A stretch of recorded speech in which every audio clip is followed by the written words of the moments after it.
Audio கேட்கலாமா? Audio கேட்கவில்லை. எனக்கு கேட்கல. சார் நான் இன்னும் பேச ஆரம்பிக்கல. ஓ! சரி, சரி. அனைவருக்கும் வணக்கம். இன்று ரீபோர்ட் நிகழ்வின் 2015வது நாளில் உங்களை சந்திப்பதில் மற்றற்ற மகிழ்ச்சி. இன்னைக்கு நம்ம பார்க்க போற புத்தகம் அப்படின்னு பார்த்தீங்கன்னா, இது ஒரு கவிதை தொகுப்பு தான். இது எழுதினது வந்து மா. காளிதாஸ் அப்படிங்கிற ஆசிரியர் எழுதியிருக்காங்க. இந்த புத்தகத்தோட தலைப்பே பார்த்தீங்கன்னா மை. இவர் தான் வந்து ஆசிரியர். இந்த தலைப்பு வந்து ஒரு வார்த்தையில் இருந்தனால இந்த புத்தகம் என்னை கவர்ந்தது. அதை தாண்டி இந்த புத்தகத்தின் சிறப்பு அப்படின்னு பார்த்தீங்கன்னா, கவிதை நூலில் இருக்கிற தலைப்புகள் என்னை ரொம்ப கவர்ந்தது அப்படின்னு சொல்லலாம். இது இவருடைய 7வது நூல். இவர் இதற்கு முன்னாடி வந்து 6 நூல்களை வந்து எழுதியிருக்காங்க. இந்த கவிதையெல்லாம் படிக்கும்போது பார்த்தீங்கன்னா, நம்ம மனசு அப்படியே ஒன்றி போய் அதுலயே லயிச்சு போற மாதிரி இருந்தது ஒவ்வொரு கவிதையும் படிக்கும்போது. ஃபர்ஸ்ட் இந்த கவிதைக்கு வந்து வாழ்த்துரை கொடுத்திருக்காங்க கலாப்ரியா அப்படிங்கிற தோழர். அதை தாண்டி இவங்க வந்து கலாப்ரியா மற்றும் இந்த புத்தகத்தை எழுதக்கு வந்து வாய்ப்பு கொடுத்த அனைத்து அன்பு உள்ளங்களுக்கும் இவருடைய நன்றியை தெரிவிச்சுக்கிறாங்க. நிறைய கவிஞர்களுக்கு வந்து வாழ்த்துக்களையும் தெரிவிச்சிருக்காங்க. இந்த வாசகசாலை இணைய இதெல்லாம் வந்து இந்த புத்தகத்தை வெளியிட்டிருக்காங்க 2021ல. இவர் எழுதின புத்தகங்கள் அப்படின்னு பார்த்தீங்கன்னா, உறவி, இலக்கிய வெளி, ஆவநாளி, மயிர், கால் புள்ளி, தகவு மின்னிதழ், கல்வெட்டு மின்னிதழ், இதெல்லாம் இவருடைய நூல்கள். இந்த புத்தகத்தோட கவிதை வந்து நான் உங்ககிட்ட பகிர்ந்துக்கலான் இருக்கேன். இதுல வந்து கிட்டத்தட்ட 110 பக்கங்கள் இருக்கு, 120 பக்கங்கள் இருக்கு. இந்த 120 பக்கங்களையும் சாரத்தையும் வந்து என்னால உங்களுக்கு அப்படியே கொடுக்க முடியுமான்னு தெரியல. முடிஞ்ச வரைக்கும் என்னுடைய கருத்துக்களை உங்ககிட்ட பகிர்ந்துக்கிறேன். ஃபர்ஸ்ட் பாத்தீங்கன்னா, இந்த தலைப்பு உங்களால் அடையாளம் காண முடியாது அப்படிங்கிற தலைப்புல ஒரு கவிதையை தொடங்கியிருக்காரு. இந்த தலைப்பு வந்து எதை நோக்கி போகுது அப்படின்னு பாத்தீங்கன்னா, நம்ம எல்லாருமே ஒரு மாய வலைக்குள்ள தானே இருக்கோம். இப்ப நான் என்னுடைய முகமுடி அப்படின்னு பாத்தீங்கன்னா நிறைய பிம்பங்கள் எனக்கு இருக்கு. அதே மாதிரி மனிதர்களுக்கு அப்படின்னு பாத்தீங்கன்னா நிறைய முகமுடியோட தான் வந்து நம்ம இன்னைக்கும் நிறைய மனிதர்கள் வலம் வருகிறார்கள் அப்படின்ட்டு இந்த கவிதையை படிக்கும் போது எனக்கு புரிஞ்சுது. அதாவது, இந்த முகமுடி எனக்கு பொருந்தி விட்டது. அத்தனை முகமூடிகளில் பொருத்தமானதை தேர்ந்தெடுக்க எத்தனை போராட்டம், எவ்வளவோ வற்புறுத்தியும் இதை அணிந்து கொள்ள அவ்வளவு தயங்கினேன். பிரச்சனைகளிலிருந்து விடுபட முகமூடி அவசியம் என வலியுறுத்தியது நீங்கள்தான். முதலாக முகமூடியுடன் உங்கள் முன் நின்றபோது நீங்கள் கெக்கலிட்டு சிரித்தது பயத்தை மறைக்கத்தான் என்பதை தாமதமாகவே விளங்கினேன். முகமூடியுடன் என்ன சேட்டை செய்தாலும் பொறுத்து கொள்கிறீர்கள். இனிமேல் இதை கழற்றினால் என் அடையாளத்தை இழந்து விடுவேன். உங்களாலும் என்னை அடையாளம் காண முடியாது. முகத்தை அலசக்கூட முகமுடியை கழற்ற முடியவில்லை. முகம் எவ்வளவு முக்கியம் என்பதை முகமூடி அணிந்த பின்னரே உணர முடிந்தது. முகமூடி அணியத் தொடங்கியதிலிருந்து ஒப்பனைக்கான நேரம் சுருங்கிவிட்டது. எத்தனை கல்லெறிந்தாலும் நாய்கள் துரத்தாத முகமூடி எங்கு தேடியும் கிடைக்கவில்லை. ஒரு கட்டத்தில் அலுத்துப் போய் அசல் முகத்தோடு உங்கள் முன் நிற்கும் போது முகமூடியை கழற்று என்கிறீர்கள். இன்னைக்கும் பாத்தீங்கன்னா மனிதர்களுடைய வாழ்க்கை அப்படிதான் போயிட்டு இருக்கு. நிறைய பேர் வந்து முகமூடிய நம்ம எந்த கதாபாத்திரத்தை ஏற்று நடிக்கிறோம் அப்படிங்கிறதே இல்லாம வாழ்க்கையில பல முகமுடிகளை ஏற்றுதான் நம்ம நடிச்சுட்டு இருக்கோம். ஆனா ஒரிஜினலை நம்ம காட்டும்போது அதை யாரும் ஏத்துக்கிறதுக்கான ஒரு மனப்பக்குவம் வந்து வராமதான் இருக்கு. இன்னைக்கு நிறைய விஷயங்கள் நம்ம அந்த மாதிரி பார்த்துட்டு இருக்கோம். இந்த கவிதையில வந்து நான் உணர்ந்த விஷயங்கள். அதற்கப்புறம் மகிழ்வு வேலிக்கு வெளியே அப்படின்னு இவருடைய கவிதைகள்லாம் பாத்தீங்கன்னா ஹைக்கூ மாதிரி இல்லை, எல்லாமே வந்து நிறைய பொருளடக்கத்தோட நிறைய வரிகள்ல இருக்கிற வார்த்தைகள்லாம் வந்து ரொம்ப அழகா நேர்த்தியா கோர்த்து எழுதியிருக்கிறாரு அப்படின்னு தான் சொல்லணும். அந்த அளவுக்கு ரொம்ப சிறப்பா இருந்தது. படிச்சு பார்க்கும்போதுதான் அதோட பொருளும் அந்த ஆனந்தமும் உணர முடிஞ்சுது. அதாவது உறவுகளுக்குள்ள ஏற்படக்கூடிய வலி, அந்த உணர்வுகள் எந்த மாதிரி இருக்கு அப்படிங்கிறதெல்லாம் இவருடைய கவிதைகள் ஒவ்வொன்றையும் படிக்கும்போது புரிஞ்சுக்க முடிஞ்சுது. மகிழ்வு வேலிக்கு வெளியே. ஒரு சொல் கூட மீதமின்றி எல்லாவற்றையும் வீசி எறிந்துவிட்டு மௌன குழியில் நீட்டு நிமிர்ந்து கிடக்கிறேன். நாய் தின்றால் என்ன, நரி தின்றால் என்ன, சொல்லறுத்து மக்கள் கூடாது வரங்கள், சாபங்கள், கை குலுக்கல்கள், உதறல்கள், உதாசீனங்கள் எல்லாம் ஒரே கழிவாக ஒரே இரவில் பெய்யும் பெருமழைக்கு அடித்துச் செல்லப்படுவதில் பேரானந்தமும் இல்லை, பெருந்துயரமும் இல்லை. பொய் கண்ணீரோடும் புலம்பலோடும் வரும் எவரும் சுமந்து வந்த இருப்பின் கணங்களை மகிழ்வு வேலிக்கு வெளியே வைத்து விடுங்கள். கொண்டு வந்த கடப்பாக்கல்லை மாடி தோட்டத்திற்கோ அடுப்பங்கரைக்கோ திரும்ப எடுத்துச் செல்லுங்கள். தோற்றம் மறைவையெல்லாம் காலம் நட்டு வைத்து கொள்ளும். ஒப்புக்கு தெளிக்கப்பட்ட அன்பு கிருமி நாசினியையும் மீறி முளைவிடும் என் சொல் பூத்து குலுங்கும் நாளில் குடும்பத்தோடு வந்து செல்ஃபி எடுத்துக் கொள்ளுங்கள். எவ்வளவு ஒரு அந்த வழிகளுக்குள்ள இருந்து அந்த மகிழ்ச்சியோட நுணுக்கத்தை வந்து அவர் எப்படி பாக்குறாரு அப்படிங்கிறத நம்ம இதில் புரிஞ்சுக்கணும். 3 வாளியாவது தெளித்திருப்பாய் மாற்று சொற்களை எவ்வளவு காற்று வீசி என்ன முகம் மலர பெருநிலவு குளிர்ந்ததென்ன பேரமைதியாய் இரவு தொட்டில் ஆடி என்ன நள்ளிரவில் தகிக்கிறது மனம் என்னும் மொட்டை மாடி. இது ஒரு கவிதை எழுதியிருக்காங்க. அப்புறம் இந்த கவிதைகளோட தலைப்பை பத்தி நான் சொன்னேன் இல்லையா, அதுல அந்த கவிதையோட தலைப்பை மட்டும் நான் வாசிக்கிறேன். ஒரு சொட்டு புள்ளியாக நழுவுதல். அதாவது ஒரு புள்ளியில வந்து எப்படி நம்மளுடைய வாழ்க்கை இருக்கும் அப்படிங்கிறத ரொம்ப அழகா எடுத்து சொல்லியிருக்கிறார் இந்த கவிதையில. ஒரு புள்ளியை வைத்துவிட்டு பெரும்பாடு பட வேண்டி இருக்கிறது. அது ஒழுங்கான வட்டமா இல்லை, நேர்த்தியான நிறத்தில் இல்லை, தோதான இடத்தில் இல்லை. புள்ளி வைக்கும் முன் நடுங்கிய விரல்கள் பற்றிய கவனம் சிதறடிக்கப்பட்டு விடுகிறது. ஒரு கோடாக நீள வேண்டியது புள்ளி அளவிலேயே சுருங்கியதன் காரணம் அற்பமாகவே புலப்படுத்தப்படுகிறது. புள்ளி வைக்காமல் பொருளற்று போன வார்த்தைகள் பின்னால் அலைவது தனி சுகம் போல. அகன்ற பார்வைக்கான குவி மையமென ஒற்றை புள்ளியை உருவகப்படுத்த எவ்வளவு முயற்சிகள். சாட்டைக்கு கட்டுப்பட்டு வட்ட மேஜை மீதமர்ந்த முன்னங்கால்களை தூக்கிய பழங்கால சிங்கத்தை போல புள்ளியின் மீது நெடுநேரமாய் குத்த வைத்துள்ளீர்கள். பார்த்து கொண்டிருக்கும் போதே எரிந்து விழும் புள்ளி போல வாழ்வு.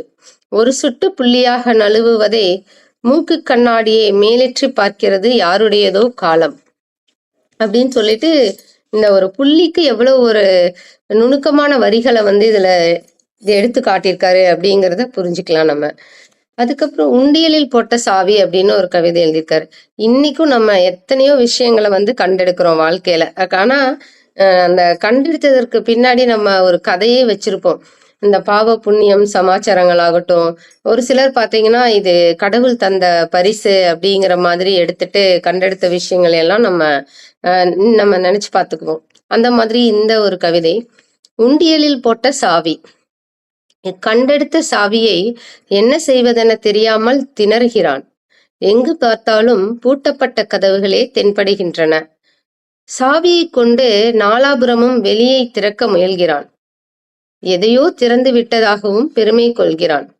பீரோ சாவியாக கருதி கிழிசல் ஆடைக்கு பதில் மடித்து வைக்கப்பட்டதை அணுகிறான். வெறுங்கையில் எண்ணெய் ஊற்றி வெட்ட வெளியில் துருப்பிடித்த பூட்டை துளாவுகிறான்.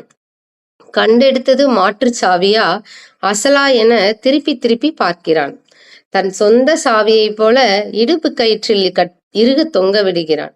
என்ன நினைத்தானோ நடுஜாமத்தில் ஐயனார் கோவில் உண்டியலில் சாவியை போட்டவன் திரும்பி பார்க்காமல் மறைகிறான். இந்த மாதிரிதான் நம்ம நிறைய விஷயங்களை இன்னைக்கும் பாத்தீங்கன்னா நம்ம ஏதாவது எடுத்தோம்னா சொல்லுவோம் இல்லையா, கிடைச்சதை வந்து 4 பேருக்கு பகிர்ந்து கொடுத்துடணும், இல்லைன்னா அந்த பொருள் யாருக்கு சொந்தமோ அவங்க கிட்ட கொண்டு போய் கொடுத்துடணும், இல்லைன்னா அந்த பொருள் நம்ம கையில வச்சிருந்தோம்னா அந்த பதட்டம் அப்படிங்கிறது நம்ம கிட்ட அதிகமாயிரும். ஸோ அதனால அந்த கடவுள் இதுல உண்டியல்ல போட்டுட்டா நம்மளுக்கு எந்த ஒரு பிரச்சனை இல்லை அப்படிங்கிற மாதிரி இந்த கவிதை இருந்துச்சு. அதுக்கப்புறம் அதாவது நம்ம கிருமி நாசினி அப்படிங்கிறத பார்த்திருக்கோம். இது வந்து ஒழுக்க கிருமி நாசினி அப்படின்னு ஒரு கவிதை. இதுல நிறைய கவிதைகள் இருக்கு. அதுல நீ அழகின் சில்லறை அப்படின்னு ஒரு கவிதை. கடும் குளிரையும் பொருட்படுத்தாமல் குளத்தில் இறங்கி தாமரை மலரில் தேன் உறிஞ்சுகிறது உன் புன்னகை. தேர்ந்தெடுத்த பார்வைகளை தேடி எடுத்து சரம் கோர்த்த பூக்காரி விலை நிர்ணயிக்க திணறுகிறாள். வழிநெடுக துரத்தி வந்த இளம் காலத்திடம் உன் அழகின் சில்லறையில் கொஞ்சம் பிச்சை போட்டிருக்கலாம் நீ. என் தோளில் கை போட்டபடி நீ கேட்ட கேள்விக்கான பதிலின் படபடப்பை பறந்து நிரூபித்தது கோயில் புறா. நீ நின்ற இடத்தில் யாரோ நின்று கொண்டிருக்கிறார்கள். சுற்றி வந்த களைப்பு தீர சம்மணமிட்டு நீ அமர்ந்த இடத்தில் சிதறி கிடக்கிறது நொறுக்கு தீனி. உன் நெற்றி குங்கும பிசிறு விழுந்த இடத்தில் யாரோ செருப்பை கழற்றி போடுகிறார்கள். நடை சாத்தப்படுகிறது. என்ன ஒரு கற்பனை! அந்த ஒரு அழகுக்கான ஒரு சில்லறை எப்படி அழகா வர்ணிச்சு எழுதியிருக்காரு அப்படின்னு இந்த கவிதையில நம்ம தெரிஞ்சுக்கலாம்.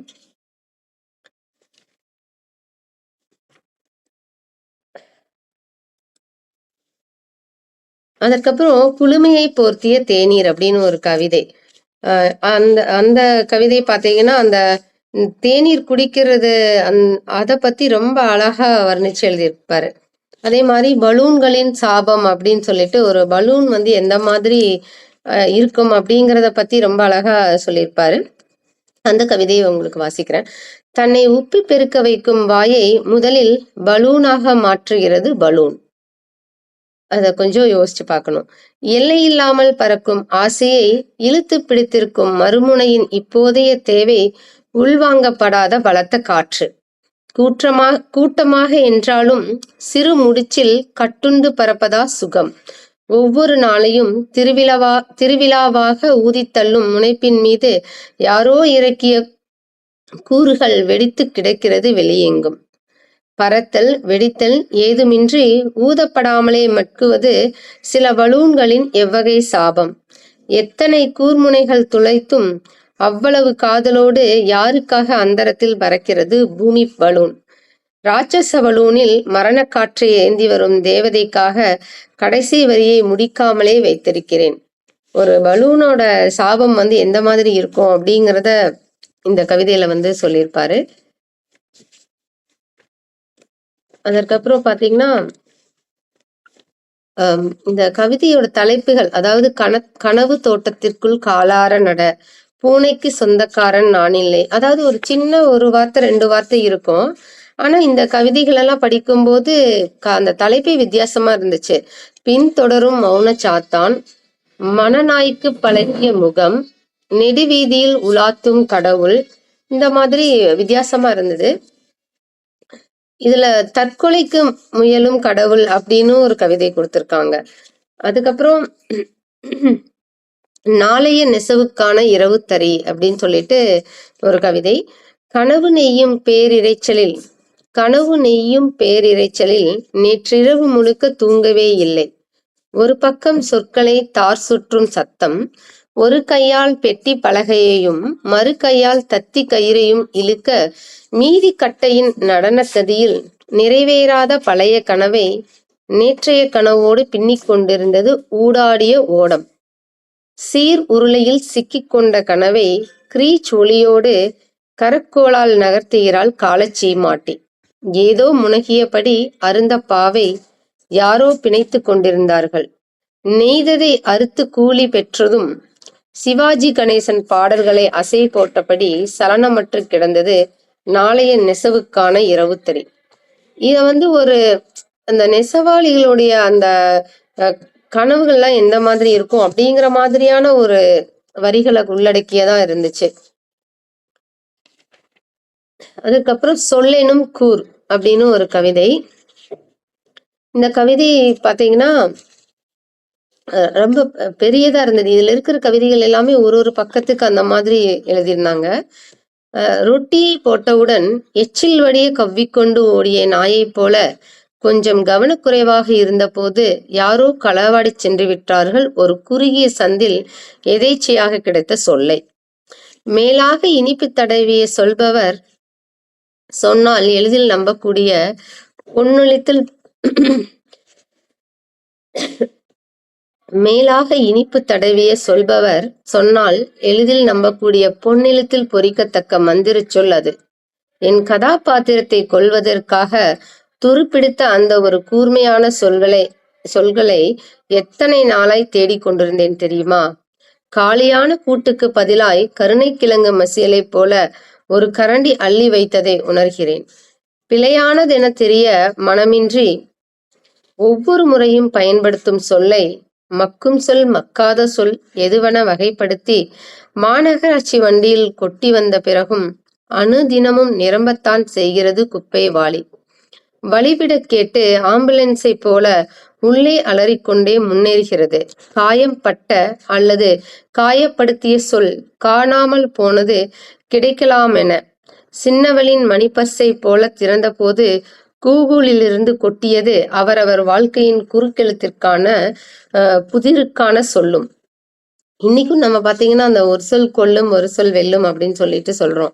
எத்தனை பேர் நம்ம நிறைய பேர் நம்ம பேசும்போது நல்லா அதாவது சோப்பு போடுற மாதிரி நல்லா பேசுறாங்க அந்த மாதிரி சொல்லுவாங்க. ஒரு சிலர் இவங்க பேசுற சொல் எவ்வளவு மனசை ரணமாக்குது அப்படிங்கிற மாதிரி சொல்ற மாதிரி சொல்லுவாங்க.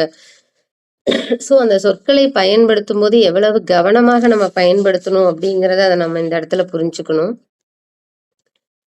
அதற்கப்புறம் பழைய கடிதத்திலிருந்து உதிர்ந்த சொல். ஒரு சொல்லை பிடித்து கொண்டு இவ்வளவு நேரமா தொங்குவது? நெடுநாள் கவனிக்காமல் விட்டதில் புளித்த பழஞ்சொல் அது. அணைக்கப்பட்ட மெழுகின் திரியை போல வீராப்புடன் உறைந்திருக்கிறது. பிசகிய அன்பால் கூர்மழுங்கிய சொல்லின் நுனியில் எப்போதும் உலர்ந்திருக்கிறது ஒரு சொட்டு குருதி. பத்திரப்படுத்தப்பட்ட பழைய கடிதத்திலிருந்து உதிர்ந்த சொல்லை கொதிக்க வைத்து குளிர் காய்கிறோம். நீட்டி முழக்க அவசியமற்று வெட்டி வீசிய சொல்லைத்தான் துண்டு துண்டாய் நறுக்கி ஊறுகாய் போட்டுள்ளோம். கிருமி நாசினி சோப்பு போட்டு கழுவியும் அணு அளவிலான சொல்லொன்று மனவிரலில் ஒட்டி இருப்பது போல பிரமையை அகற்ற முடியவில்லை இன்னும். காதல், காமம், கோபத்தின் பொருட்டு முனகிய புனிதமான சொல்லை நாசுக்காக செருகத்தக்க இடம் தேடுகிறது நவீன கவிமனம். இருந்த இடத்தில் இருந்து கொண்டே பரதேசியை போல வேறுபாடு காட்டாமல் எல்லா இடத்திற்கும் பயணிக்கும் சொல்லை முடக்கி வைக்க யாரிடம் இருக்கிறது அந்த மாயச்செம்பு? இன்னைக்கும் பாத்தீங்கன்னா நம்ம யாராவது ஒரு கஷ்டமான சொல்லிட்டாலும் சரி, அந்த சொற்களை பிடிச்சிட்டு அவங்க உறவுகளை விட்டு விடுறதாகட்டும், அதை பத்தியே நம்ம பேசிட்டு இருப்போம் இல்லைங்களா? அந்த மாதிரியான ஒரு சொற்கள் எல்லாம் நம்மளுக்கு அது தேவையா அப்படிங்கறத நம்ம உணர்ற மாதிரி இருந்துச்சு இந்த கவிதைகள். அதற்கப்புறம் மை அப்படிங்கிற ஒரு கவிதை. மீச்சிறு குறைபாடுள்ள அவசியமற்றதென தூக்கி எறிந்த மாயக் கண்ணாடியை அணிந்து கொண்டு உங்களையே எங்கோ பார்த்த ஞாபகம் வரும்படி மிகவும் மிடுக்காக காலம் எதிரில் வரும்போது ஒரு ஹலோ செல்ல தவறாதீர்கள். எந்த பாகம் எண்ணில் எத்தனையாவது வரிசையில் அதன் பெயர் உள்ளதோ எவர் கண்டது? இந்த கவிதையை படிக்கும்போது நம்மளே நம்மளுக்கு ஒரு ஹலோ சொல்லிக்கிறதுக்கு, அதாவது இந்த நம்மளை தேடுற மாதிரியான ஒரு விஷயம் இந்த கவிதையில இருக்கிற மாதிரி எனக்கு தெரிஞ்சுது. மீச்சிறு குறைபாடுள்ள அவசியமற்றதென தூக்கி எறிந்த மாயக் கண்ணாடியை அணிந்து கொண்டு உங்களையே எங்கோ பார்த்த ஞாபகம் வரும்படி மிகவும் மிடுக்காக காலம் எதிரில் வரும்போது ஒரு ஹலோ சொல்ல தவறாதீர்கள். எந்த பாகம் எண்ணில் எத்தனையாவது வரிசையில் அதன் பெயர் உள்ளதோ எவர் கண்டது? இது நம்ம தான் உணரணும். அதற்கப்புறம் ஓட்டுன்னு ஒரு கவிதை எழுதியிருக்கார். அவரவர் சவப்பெட்டியை அவரவரே தயாரித்துக் கொள்கிறோம். நீல அகலங்களை யாரும் தீர்மானிப்பதில்லை. 4 மூலைகளுக்குமான ஆணியாக நம் வார்த்தைகளே கால சுத்தியலால் அறையப்படுகின்றன. செல்லரிக்காத தடிமனுக்காக கழிவிறக்கமற்ற நம் பார்வை பயன்படுவதில்லை. செய்நேர்த்தி, அழகு, வடிவமெல்லாம் புதையுண்டு பிறகான நம் செயலால் ஒழுங்கமைவதில்லை. புழுங்கும்படியான வெப்பக்காற்றை உள் செலுத்தவே புதைக்குழிக்கு வெளியே கால் நடுக்க நிற்கின்றன நம் பிம்பங்கள். ஒருபோதும் சமதளத்தில் எவரோடும் பயணிக்காத நாம் தான் ஏற்ற இறக்கமின்றி நம்மை இறக்கிவிட்டு தோண்டிய மண் தூவி மெத்த காத்திருக்கிறோம். இறுதி ஜெபமெல்லாம் முடித்து மௌனமாக களையும் போது மீள இழந்துவிடும் சாத்திய குறுக்கான சிந்தனையோடு கடைசியாக ஒருமுறை நம்மை நாமே திரும்பி பார்க்கிறோம். வாழ்வென்பது நாள்களுக்கிடையேயான சுருக்க நீட்சி என சொல்லாமல் சருகாகிறது நமக்கு நாமே வைத்த மலர் வளையம். இத நம்ம எல்லாருமே இந்த கவிதை உணரணும். இன்னைக்கு பாத்தீங்கன்னா நம்ம இந்த கவிதையில நான் என்ன சொல்லனா நினைக்கிறேன்னா, கவிஞர் எழுதுனதை தாண்டி நம்ம இறப்பிற்கு பின் நமது அதாவது நம்ம இருக்கிற வரைக்கும் நம்ம ஏதாவது ஒரு நல்ல விஷயங்களை செஞ்சுட்டு போகணும் அப்படிங்கிற மாதிரி நம்ம சொல்லுவோம் இல்லைங்களா? ஆனா நம்ம இறப்புக்கு பின்னாடியும் நம்ம நல்ல விஷயங்களை செய்யலாம். அது எப்படின்னா, நம்மளோட பாகங்களை இல்லாதவங்களுக்கு தானமாக கொடுக்கும்போது, அதையும் தாண்டி நமது உடல்களையே நம்ம தானமாக கொடுக்கலாம். அது எப்போ அப்படின்னு பார்த்தீங்கன்னா, இந்த மருத்துவக் கல்லூரிக்கெல்லாம் நம்ம உடல்களை தானமாக கொடுக்கும்போது, அது அந்த படிக்கிற ஸ்டூடெண்ட் மருத்துவ மாணவர்களுக்கு பயனுள்ளதா இருக்கும். இதை நான் எப்படியும் மண்ணோட மக்கி போற உடலை ஒருத்தங்களுக்கு பயன்படுத்திட்டு அதுக்கப்புறமா அது எந்த மாதிரி ஆனாலும் அது நம்ம அதை பற்றி கவலைப்பட வேண்டியதில்லை. ஸோ இருக்கும் போதும் நாம் உதவியாகவும் இறந்த பின்னும் உதவியாக இருக்கிறது நம்ம ஒவ்வொருத்தருமே அதற்கான ஒரு முன்னெடுப்பை செய்யலாம் அப்படிங்கிறத இந்த இடத்துல நான் வலியுறுத்தி சொல்றேன். நானும் அதற்கான ஒரு முன்னெடுக்கணும் அப்படிங்கிற ஒரு இதுல அக்கறையோட இருக்கேன். இது நான் பண்ணணும் அப்படின்ட்டு நினைச்சிருக்கேன். ஸோ நீங்களும் இந்த உடல் தானம் அப்படிங்கிறத முயற்சிக்கலாம். ஏன்னா இதற்கு பின்னாடி பல கருத்துக்கள் இருக்கும். நம்ம சொர்க்கத்துக்கு போறோம், நரகத்துக்கு போவோம், அதை தாண்டி நிறைய விஷயங்கள் இருக்கும். நிறைய சடங்குகள், சம்பிரதாயங்கள், இதெல்லாத்தையும் தாண்டி நம்ம கொஞ்சம் யோசிச்சு பார்த்தோம் அப்படின்னா இந்த விஷயத்த நம்ம முன்னெடுக்கலாம் அப்படின்னு தோணும். அதற்கப்புறம் நிவாரணம் அப்படின்னு ஒரு தலைப்பு. இந்த நிவாரணம் அப்படிங்கிற தலைப்புல பாத்தீங்கன்னா, நம்ம இன்னைக்கும் நிறைய நிவாரணம் கொடுக்கற இடத்துல இருக்கிறோம். ஆனா அந்த நிவாரணத்தை பெற்றுக்கவங்களோட மனநிலை எப்படி இருக்குது அப்படிங்கிறத பத்தி ரொம்ப அழகா எழுதியிருக்கிறாரு. நிவாரணம். அத்தனை செய்திகளை சொல்லியது என் வெள்ளக்காடு. அவ்வளவு நனைந்தேன், அவ்வளவு நடுங்கினேன், அவ்வளவு உறைந்தேன், அவ்வளவு உணர்ந்தேன். இன்னும் வெளிவரவில்லை, இன்னும் வடியவில்லை, இன்னும் உலரவில்லை, இன்னும் இன்னும் இன்னும். பாதுகாப்பான இடத்தில் பத்திரமாக இருத்தப்பட்ட என் வாழ்வு இனிமேல்தான் மூழ்கவே தொடங்கும்.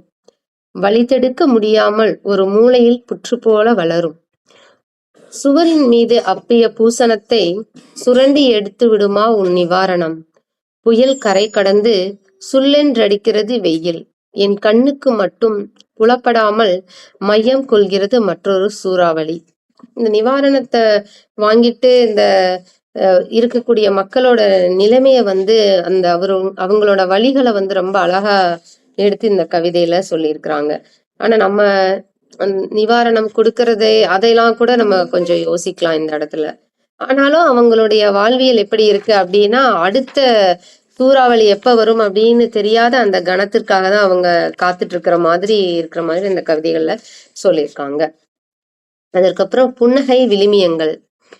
உன்னை மொழிபெயர்ப்பது அவ்வளவு சாத்தியமாகவில்லை இன்னும். உன்னை மொழிபெயர்ப்பது அவ்வளவு சாத்தியமாகவில்லை இன்னும். உணர்வுகளை கடத்த சுருக்கமான ஓரிரு வார்த்தைகள் போதவில்லை. தேங்கி நிற்கும் மௌனத்தில் உறைந்து விடுகின்றன சொற்கள். ஒரு பார்வைக்கும் மறுபார்வைக்கும் இடையிலான பொருளை மீள்பார்வை செய்யும் ஒவ்வொரு முறையும் தோல்வியே எஞ்சுகிறது. அசட்டுத்தனமா, அல்பமா, அர்த்தம் பொதிந்ததா, அவசரத்தில் அள்ளி தெளித்ததா, ஆரோகணமா, ஆலாபனையா? ஒரு புன்னகைக்குள் தான் எத்தனை விளிமியங்கள்.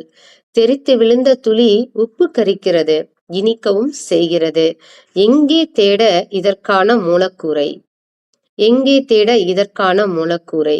என்ன செய்வதென தெரியாமல் இழுத்தணைத்து ஒரு முத்தம் தந்தேன். ஆகச் சிறந்த மொழிபெயர்ப்பென அகிலமே கொண்டாடுகிறது. ஆகச் சிறந்த மொழிபெயர்ப்பென அகிலமே கொண்டாடுகிறது அப்படின்னு இந்த கவிதையை முடிச்சிருக்காரு. ஒரு புன்னகைக்கான வாழ்வியல் விழுமியங்கள் எப்படி அப்படிங்கிறது இந்த கவிதையில வந்து ரொம்ப அழகா சொல்லியிருக்காங்க. அதாவது இன்னைக்கும் நம்ம வந்து ஸ்மைல் டே அப்படின்னு சொல்றோம். அந்த புன்னகை செய்யுங்கள். அதாவது நீங்க புன்னகைக்கும் போது உங்க உடல் ஆரோக்கியமா இருக்குது.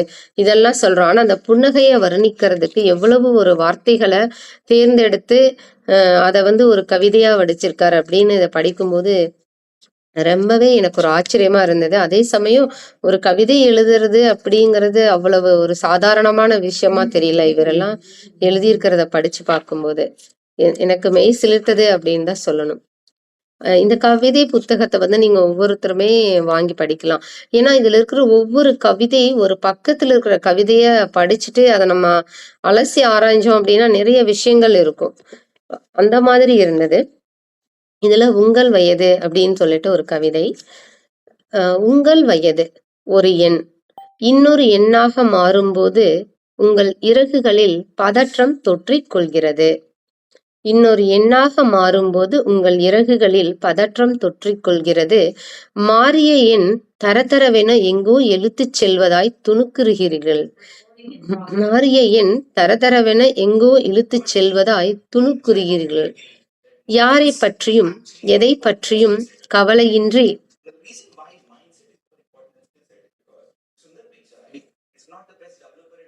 யாரை பற்றியும் எதை பற்றியும் கவலையின்றி 24 மணி நேரமும் பயணிக்கும் எண்கள் ஒருபோதும் களைப்படைவதில்லை.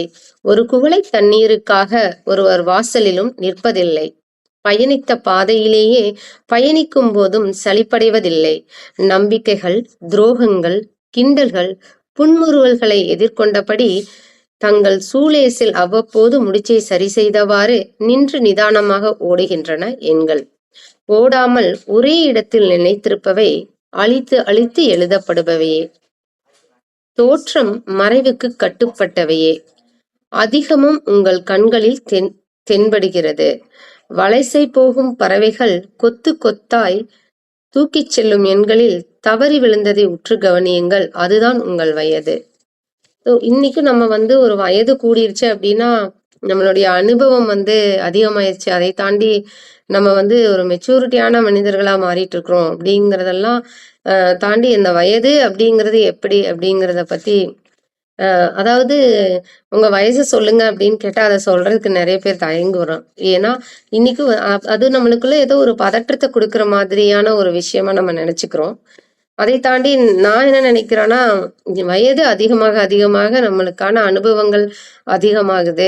அந்த அனுபவத்தை வந்து நம்ம மற்றவங்களுக்கு பகிர்ந்துக்கணும் அப்படிங்கிறது. நம்ம வந்து நிறைய விஷயங்களை வந்து நிறைய தலைமுறைகளுக்கு கடத்த வேண்டிய மாற்றம் செய்ய வேண்டியது நம்ம கையில இருக்கு அப்படிங்கிறத நம்ம புரிஞ்சுக்கணும் அப்படின்னு எனக்கு தோணுது.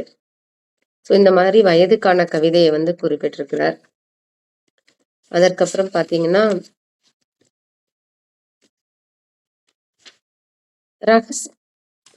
ரகசியத்தின் கடைசி வரி அப்படின்னு ஒரு கவிதை எழுதியிருக்காங்க.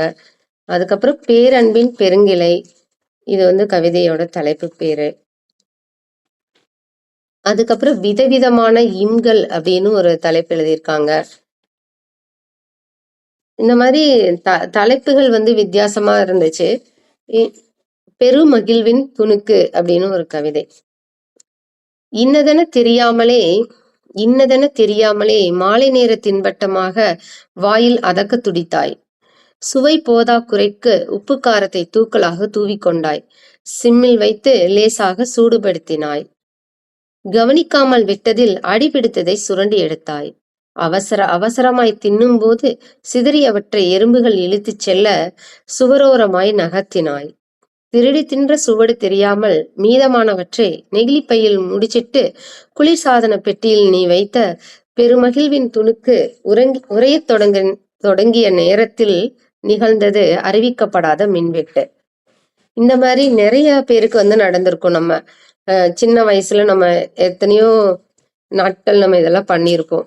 அதாவது நம்மளுக்கு தேவைன்னு தெரியும், அதை தராம இருப்பாங்களா இல்ல வந்து அந்த பொருள் மீதான ஒரு ஆவலா அப்படிங்கிறது தெரியாது. ஆனா அந்த சாப்பிடணும் அப்படிங்கிற அந்த மகிழ்வோட துணுக்கு வந்து நம்ம ஒவ்வொருத்தர்கிட்டையும் இருக்கும். இது நம்மளை அறியாமலேயே நம்ம செஞ்சிருக்கிறோம். அதுதான் உண்மை. அந்த மாதிரி இந்த கவிதை. இத வந்து நம்ம ஒன்னொன்னா சொல்லிட்டு வரும்போது கடைசியா அந்த மின்வெட்டு அப்படின்னு சொல்லி அது ஒரு ஹைலைட்டா சொன்ன விஷயம் ரொம்பவே நல்லா இருந்தது இந்த கவிதையில. அதற்கப்புறம் பாத்தீங்கன்னா, கூடையும் நிறையும் மீன்களின் பிம்பம் அப்படின்னு சொல்லிட்டு ஒரு கவிதை. அந்த கவிதையை தொடர்ந்து 2 கவிதைகள் எழுதியிருக்காரு. இது என்னன்னா, நம்மளை பற்றி அதாவது நம்ம ஒரு நதி போல ஓடிக்கொண்டே இருக்கணும் அப்படிங்கிறத இந்த புத்தகத்தோட கடைசியில கவிதையில சொல்லியிருப்பார். இந்த புத்தகத்தோட அட்டை பக்கத்திலேயே இந்த கவிதைய ஹைலைட் பண்ணி கொடுத்திருக்காரு. அது என்னன்னு பாத்தீங்கன்னா, தன்னை நகர்த்துகிறதென கூழாங்கல், தன்னை நகர்த்துகிறதென கூழாங்கல், தன்னை இழுத்துச் செல்கிறதென சருகு, தன்னை சுமந்து செல்கிறதென மலை, தன்னை கரை சேர்க்கிறதென படகு, தன் தாகம் தணிக்கிறதென கரை வேர், தன் பாவம் கரைக்கிறதென சாம்பல், தன் மோகம் தீர்க்கிறதென கடல், சைக்கிள் டயர் ஓட்டிச் செல்லும் சிறுவனைப் போல் நதி.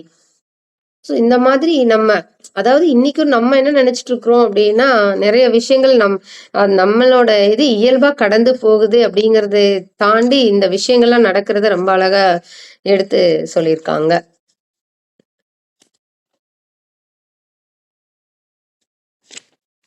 அதற்கப்புறம் எதற்கும் இசையும் இசை அப்படின்னு ஒரு கவிதை. கண்பொத்தி விளையாடும் குழந்தைகளைப் போல கண்பொத்தி விளையாடும் குழந்தைகளைப் போல ஒவ்வொரு எழுத்தும் பின்னால் வந்து ஒளிந்து கொள்கிறது. எல்லாவற்றையும் கண்டுபிடித்து ஒரு வார்த்தையாக கோர்க்கிறது ஒரே ஒரு எழுத்து. தாயை கண்டதும் ஓடி வந்து கழுத்தை கட்டிக்கொள்ளும் மழலையைப் போல இசை குறிப்புகளுக்குள் எந்த சிக்கலுமின்றி பொருந்திக் கொள்கிறது கட்டமைக்கப்பட்ட வார்த்தை. சூழல் மறந்து பறந்து பறந்து தன் இருப்பிடம் கண்டடைந்து நதியின் போக்கில் நகரும் சருகு போல அவ்வளவு லேசாகி பறக்கும் போது யாரோ ரிப்பன் வெட்டி திறந்து வைக்கிறார்கள் கனவை. குரைக்கும் நாயை குச்சியால் விரட்டியபடி உறங்கத் தொடங்கும் முன் பாதியில் அருந்து போன பாடலை பூனையின் காலடி தடத்துடன் பொத்தினாற்போல் கொண்டு வருகிறது இசை. தூக்கத்தை விட தொழுகையே மேலானதென்கிறது 5 மணி துவா கேட்டு ஆடையை சரி செய்தபடி அன்றாடம் ஒரு ஒழுங்கோடு களைத்து போட தயாராகிறது எதற்கும் இசையும் இசை அப்படின்னு எழுதியிருக்காங்க இந்த கவிதையில.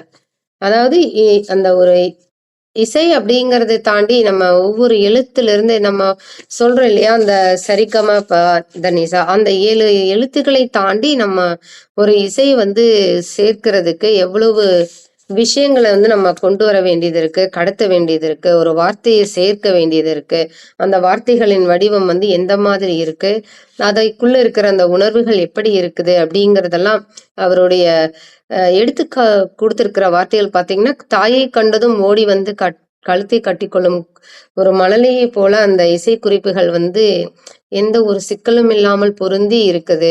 அந்த வார்த்தைகள் எல்லாம் வந்து சூழல் எல்லாம் மறந்து அவ்வளவு அழகா இருக்குது. ஒரு நதியின் போக்கை போல் நகரும் சருகு போல அவ்வளவு லேசாக இருக்கிறது அப்படிங்கிற மாதிரி இந்த இத ரொம்ப அழகா சொல்லியிருக்காரு. கடைசியா வந்து அந்த இதெல்லாம் சேர்ந்து நம்ம அந்த தொழுகையும் வந்து கம்பேர் பண்ணி சொல்லியிருக்கிறாங்க இதுல. இதெல்லாம் ரொம்பவே சிறப்பா இருந்தது. அதற்கப்புறம் ஒரு கவிதையோட முடிக்கலாம்னு நினைக்கிறேன். பேரன்பின் பெருங்கிளை. பேரன்பின் பெருங்கிளை. கோடி முத்தங்களால் நிரம்பிய நம் அன்பு கண்ணுக்கு தெரியாத துளையின் வழி கசிந்து கொண்டிருக்கிறது. கோடி முத்தங்களால் நிரம்பிய நம் அன்பு கண்ணுக்கு தெரியாத துளையின் வழி கசிந்து கொண்டிருக்கிறது. கனன்று கொண்டிருக்கும் நம் காட்டுத் தீயின் மீது ஒரு துளி கூட விழவிடாமல் கலைந்து போகச் செய்கிறது ரகசிய காற்று. குருதி வலியும் விரல்களை ஓய விடாமல் மீட்டச் சொல்லி கதறுகிறது நம் அன்பின் யாழில் விடைத்து நிற்கும் நரம்பு. ஊரடங்கு காலத்திலும் கட்டுப்பாடின்றி ஊர்மேயும் கத்திரி வெயிலைப் போல எந்நேரமும் பசியோடே நெளியும் நம் காதல் பாம்பை கொத்தி போக தலைக்கு மேலே வட்டமிடுகிறது காலப்பருந்து. எதிரெதிர் திசையில் நின்று கல்லடிப்படும் இணை நாய்களைப் போலல்லாது முன்னெச்சரிக்கையுடன் வேரோடு முறித்து கொள்வோம் நம் பேரன்பின் பெருங்கிளையை. இந்த கவிதையை வந்து படிச்சு பார்த்தீங்கன்னா, எவ்வளவுதான் அந்த காதல் உணர்வுகளாகட்டும், நம்ம ஒருத்தர் மேல பாசம் வச்சிருக்கிறதாகட்டும், இதெல்லாம் வந்துட்டு ஒருத்தர் வந்து அந்த அதாவது நாம் 2 பேரும் அந்த உணர்வுகளால நம்ம பிரிஞ்சுக்கிறது அப்படிங்கிறது காட்டுற மாதிரி இருந்தது. அந்த ஒரு பெருங்கிளை வந்து 2ஆ பிரிஞ்சு போறது எப்படி இருக்கு அப்படிங்கிற மாதிரி இந்த கவிதை இருந்தது. இதுல இருக்கிற ஒவ்வொரு கவிதையோட தலைப்பு தான் வந்து ரொம்ப கவர்ச்சியா இருந்தது அப்படின்னு சொல்லலாம். நெற்றி முத்தம் தந்த கடவுள் அப்படின்னு ஒரு கவிதை. மாற்றுப்பாதையில் செல்பவர்கள் கைகட்டி ரசிக்கும் வெளிச்சம். அந்த மாதிரி ஒரு சுற்று இழைத்து பெருத்த மனம். இந்த அதாவது அந்த வார்த்தைகளுக்குள்ளேயே நம்மளுக்கு நிறைய விஷயங்களை சொல்லித்தர மாதிரியான தலைப்பு இருந்தது. இந்த கவிதை புத்தகம் வந்து ரொம்பவே படிக்கிறதுக்கு நிறைய விஷயங்களை தந்தது அப்படின்னு சொல்லலாம். வாழ்வியல் அனுபவங்களை தந்துச்சு, உறவுகளுக்குள்ள இருக்கிற உணர்வுகளை வந்து கடத்துச்சு. நம்ம அதாவது சில நேரங்களில் வந்து நம்ம படிக்கணும் அப்படின்னு தோன்றக்கூடிய தருணத்துக்கு வந்து இந்த புத்தகத்தை எடுத்து நீங்க படிச்சீங்க அப்படின்னா அந்த உணர்வுகளின் சாராம்சத்தை நீங்க உணர்வீங்க அப்படின்னு சொல்லி நான் இந்த புத்தகத்தை சொல்றேன். ஸோ அந்த நூலாசிரியர் மா காளிதாஸ் அவர்கள் எழுதிய மை புத்தகம். ஒற்றை வார்த்தையில் ஒரு மை என்று எழுதியிருந்தாலும் கூட அந்த மையில் ஏராளமான விளக்கங்களையும் விமர்சனங்களையும் விலாவரியாக விவரித்து நமக்கு கவிதை வடிவில் கொடுத்திருக்கிறார் அப்படின்னு சொன்னா எந்த ஒரு ஐயப்பாடும் இல்லாம நம்ம இதை சொல்லலாம். அவ்வளோ ஒரு விஷயங்கள் நிறைய இருக்கு. ஒவ்வொருத்தருமே இந்த புத்தகம் கிடைச்சதுன்னா வாங்கி படியுங்க. இன்னைக்கு இந்த வாய்ப்பை கொடுத்த நமது ரீட்ஃபுட் அன்பு உள்ளங்களுக்கு நன்றி. இந்த வாய்ப்பை ஏற்படுத்தி கொடுத்த சேவா அவர்களுக்கு மிக்க நன்றி. அதாவது புத்தாண்டில் ஒரு புதிய புத்தகத்தை உங்களுடன் பகிர்ந்து கொண்டதற்கு கொடுத்த வாய்ப்பிற்கும் நன்றி. அனைவருக்கும் எனது இனிய புத்தாண்டு வாழ்த்துக்களையும் தெரிவித்துக் கொள்கிறேன். இந்த 2026ஆம் ஆண்டு அனைவருக்கும் மிகச் சிறப்பான வருடமாக இருக்க எல்லாம் வல்ல இறையர்களையும் வேண்டி பிரார்த்திக்கிறேன். நன்றி, வணக்கம்.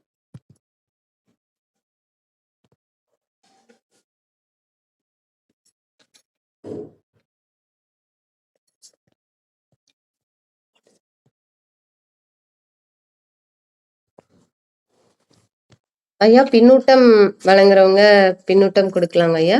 சேவா மேடம் இன்னைக்கு வெளியில போயிருக்காங்க. நான் பேசுறேம்மா. சொல்லுங்க ராஜசேகர் சார், சொல்லுங்க. அனைவருக்கும் வணக்கம். திருவாதிரை திருநாளில் மதி நிறைந்த நல்நாளில் இந்த நாள்ல வந்து சிவகன்னியம்மா பேசுறது வந்து ரொம்ப சந்தோஷம். அவங்க பேச்சுக்கு அந்த கவிதைகள், இந்த பலூன் சாபம் ஆகட்டும், அப்புறம் வந்து அந்த உடலை வந்து நம்ம உடல் தானம் பண்ணணுன்ற அறிவுறுத்தின விஷயமாகட்டும், அப்புறம் வந்து இசை குறிப்பு குறித்து அந்த கவிஞர் எழுதியதும் அதே போல அதை விளக்கி சொன்னதும் ரொம்ப சிறப்பு. ஏன்னா இப்போ அடியனும் வந்து இந்த கீபோர்டு எல்லாம் கத்துக்கிற முயற்சியில இருக்கும்போது இந்த இசை குறிப்புகளை எப்படி பண்றாங்க அப்படின்னு சொல்லிட்டு ரொம்ப ஆச்சரியமா இருந்தது. ஸோ அதெல்லாம் கத்துக்கிறேன். அதுவும் பெரிய விஷயமா உங்க கவிதை மூலமா அப்படியே அந்த உணர்வை எனக்கு ஏற்படுத்துறீங்க. ஸோ அது வந்து ஒரு உயிரோட ஒரு ஃப்ரெண்டு மாதிரி தான் கீபோர்டோ இல்லை மற்ற இன்ஸ்ட்ருமெண்ட்டோ அப்படி இருக்குன்னு நான் புரிஞ்சுக்கிறேன். ஸோ உங்களுக்கு கடைசி அந்த நதியை பதிக்கிறது ரொம்ப சிறப்பு, ரொம்ப சிறப்பு. முடிஞ்சா இந்த தளத்திலேயோ இல்லை தனிப்பட்ட முறையில் கூட நீங்க அதை பதிவிடலாம். அந்த கவிதை அவ்வளவு சிறப்பானது. அது நீங்க சொன்ன விதம் ரொம்ப அற்புதம். இந்த நன்னாளில் அனைவருக்கும் வாழ்த்துக்கள் தெரிவித்து உங்களுக்கும் சிறப்பாக இன்னும் மேன்மேலும் நீங்க வளர வந்து நான் இடம் சார்கிறேன். நன்றி, வணக்கம். நன்றிங்க ஐயா. அடுத்தது யாராவது பின்னூட்டம்? Sir, Veerasekaran sir. அன்புகளுமிய சோதரர்கள் சோதரிகள், உங்கள் அனைவருக்கும் இனிய இரவு வணக்கங்கள், வாழ்த்துக்கள். அன்பு சகோதரி அவர்கள் நட்புலரி என்ற ஒரு இணையத்தில் அதிகாலை வேளையிலே அவர்கள் எடுத்து செல்லுகின்ற ஒரு தூணை போல் உருவாக்கியவர்கள் பலர் இருப்பினும் அதிலே உள்நுழைந்து அன்றாடம் இவர்கள் அதை எடுத்து செல்லுகின்ற அளவு சகோதரி அவர்கள் திறன் வாய்ந்தவர்கள், அன்பு சார்ந்தவர்கள். அவர்கள் பின்னூட்டம் இடுவதிலேயே இவருக்கு நாங்கள் ஒரு பட்டம் அங்கு கொடுக்கப்பட்டிருக்கிறது. கவிதேவதை அப்படிங்கிற பட்டத்தை இவங்களுக்கு சகோதரிக்கு கொடுத்துருக்கோம். அது என்ன காரணம்னு பார்த்தோம்னா, பின்னூட்டப்ப மற்றவங்கெல்லாம் செய்தியாக சொல்லுவாங்க, கோர்வைப்படுத்தி சொல்லுவாங்க. இவங்க ஒரு கவிதையாவே எழுதி அதே ஒரு புலிஞர் வந்து முடிக்கிறப்ப அந்த குறுகிய காலத்திலேயே ஒரு கவிதையா எழுதி சிறு கவிதையா இங்க கொடுப்பாங்க. அதனால இவங்களுக்கு கவிதேவதைன்னு சொல்லியிருக்கோம். இன்னைக்கும் அது மாதிரி ஒரு அருமையான புத்தகத்தை எடுத்து கவிதை புத்தகத்தை கொடுத்துருக்காங்க. ஒன்று சொல்லுவாங்க, இலக்கணமா என்ன விலை என்று கேட்கும் நானும் ஒரு இலக்கியமே படைப்பதற்கு ஏங்குகிறேன். காவியங்கள் படைப்பதற்கும் கவிதை பல எழுதுவதற்கும் கனத்த பல தகுதி வேண்டும். காலம் மாறி கற்பனைகள் ஓரொன்று இருந்தால் போதும். அதனை காசாக்கி கதைகள் பல விடுவதற்கும் அதனை காசாக்கி மகிழ்வதற்கும் இதுதான் நேரம். தரணியையே தவறு கூறும். இங்கதான் முக்கியமானது. இந்த கவிதையிலேயே நான் படிச்சப்ப இந்த இதுதான், தரணியையே தவறு கூறும் தருக்கன் நானோர் பரணியிலே வாழுகின்ற நிலை ஏற்பட்டால் தத்துவங்கள் பகருகின்ற எனது வாய்தான் தப்பிதங்கள் பகராது என்பது இதுதான் வாழ்வு அப்படின்னு முடிப்பாரு. நான் உலகத்தையே குறை சொல்றேன், எனக்கு வசதி வாய்ப்பு வந்துட்டுனா நான் வந்து இந்த தத்துவமா பேசுறதுக்கு பதிலாக தப்பிதமா பேசுவேன் அப்படிங்கிற மாதிரி இது மாதிரி இதுல ரொம்ப செய்திகள்லாம் சொன்னாங்க. கவிதை வந்து கட்டுரைகள் எழுதுறது மற்றதெல்லாம் வந்து விட கவிதை எழுதுவதற்கு மிகச்சிறந்த இது வேணும், ஆளுமை வேணும். அதை நல்ல இந்த புத்தகத்தினுடைய செய்தி வெளியீடு எங்கு கிடைக்கும் எங்கு போன்ற செய்திகள் இருந்தால் இந்த தளத்திலேயே சகோதரி அவர்கள் இட வேண்டும். நல்ல செய்திகள்லாம் இதில் இருக்குது. அதை படித்து மீண்டும் மீண்டும் நம்ம மகிழலாம். அதற்கு வாழ்த்து கூறி சகோதரி அவர்களுக்கு வாழ்த்து கூறி வாய்ப்புக்கு நன்றி கூறி விடையிறுகிறேன். நன்றி. நன்றிங்க ஐயா. இது பார்த்தீங்கன்னா வாசகசாலை பதிப்பக வெளியீடு. இந்த புத்தகத்தோட விலை பார்த்தீங்கன்னா 130 ரூபாய் கொடுத்துருக்காங்க. தொடர்பு எண்கள் கொடுத்துருக்காங்க ஐயா. நான் உங்களுக்கு நம்ம குரூப்ல போட்டு விடுறேங்க ஐயா. ஸோ இணையதளம் வாசகசாலை.com வழியா நீங்க இதை வாங்கிக்கலாம். அதே சமயம் நீங்க இது பாலாஜி புக்ஸ் சென்னை அந்த இடத்துல வந்து அதுக்குன்னு ஒரு நம்பர் கொடுத்துருக்காங்க. அந்த நம்பர்ல நீங்க காண்டாக்ட் பண்ணீங்கனாலும் அவங்க அனுப்பிச்சி விடுவாங்க. ஸோ அதை நான் உங்களுக்கு வந்து நம்ம தளத்துல பகிர்றேங்க ஐயா. நன்றிங்க. Sunitha ma'am and Bhuvana ma'am, உங்களது கருத்துக்களை நீங்க பகிர்ந்துக்கலாம் மேம்.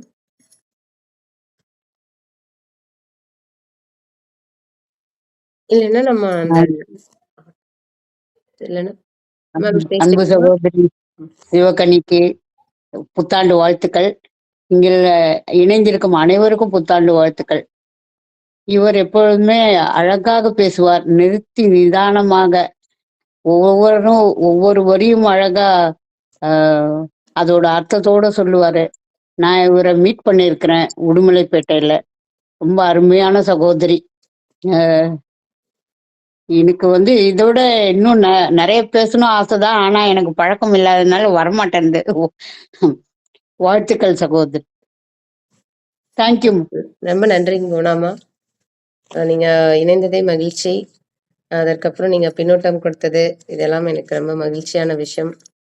உங்களை சந்தித்த அனுபவங்கள்லாம் வந்துட்டு சொல்லுவாங்க இல்லையா, அந்த நினைவுகள் அப்படிங்கிறது நீங்கா இடத்துல இருக்கும் அப்படின்னு சொல்லிட்டு, அதெல்லாம் நம்ம அந்த நாள் வரணும் அப்படிங்கிறதை தாண்டி அந்த இடத்துக்கு போனாலோ அந்த உணர்வுகள் அப்படின்னு அந்த வழியை கிராஸ் பண்ணும்போது நிச்சயமா அதெல்லாம் தோணும். உங்களெல்லாம் நினைச்சிட்டு தான் இருப்போம். நன்றிங்க மூலமா. சுனிதா மேம்.